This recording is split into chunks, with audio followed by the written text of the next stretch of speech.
bismillah magacaygu waa Yaxya Cabdi Cali Yaxye Baash maansadan magaceeda waxa la yiraahdaa adoon waxay ka hadlaysaa maansadani galdaloolooyinka ama eexaha ama iimaha qofka aadmiga leeyahay aynu markasta ugu baahanahay inaan istighfaarta iyo dambi dhaafka eebe ku kabno oo aynu ku gufayno sidaa daraadeed maansadani waa duco iyo alla bari aynu ilaahay ku baryayno gaar ahaan bishan Ramadaan ee barakaysan waxay maansada oranaysaa rabbow waxaan ahay adoon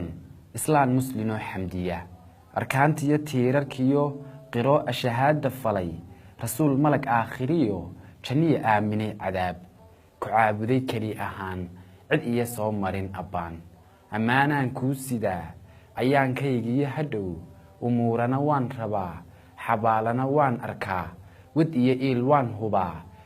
daraar ajashaydu bixi kob iyo arligaan ku go'i rabbow ma aqaan midaas rabbow waxaan ahay adoon dhoobi laga uumay ciid makhluuq eexliya adoon insaan ceebliya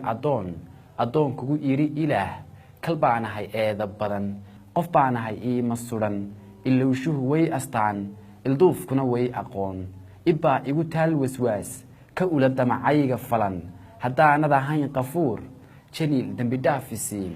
abuurba noqon adoon khasaariyo eedaynaar qiyaamuhu waa ayaan daraar ashtakooyin badan nimciyo ikhtiyaar ragulan awlaadana aan la tirin anfaacina aan la tabin hadduu kun lahaa adduun markuu eber taagan yahay daraar arad baahsan yahay kulayl qorax oomanbaa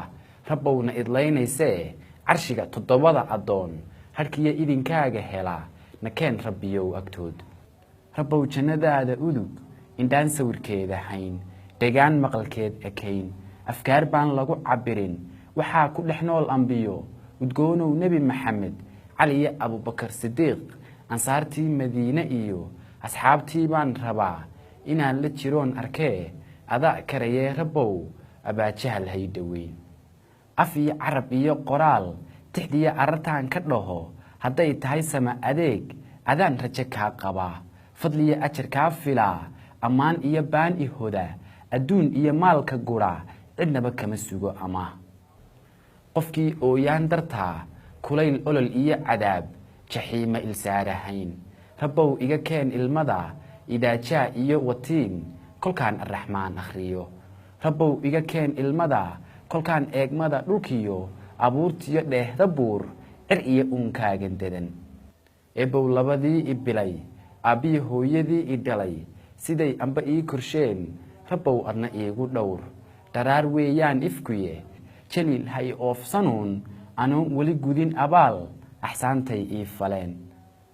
haddaan ambadoon mugdiga kuluma oogli i habeen rabbow ii daar ilays iftiin iyo nuur cilmiya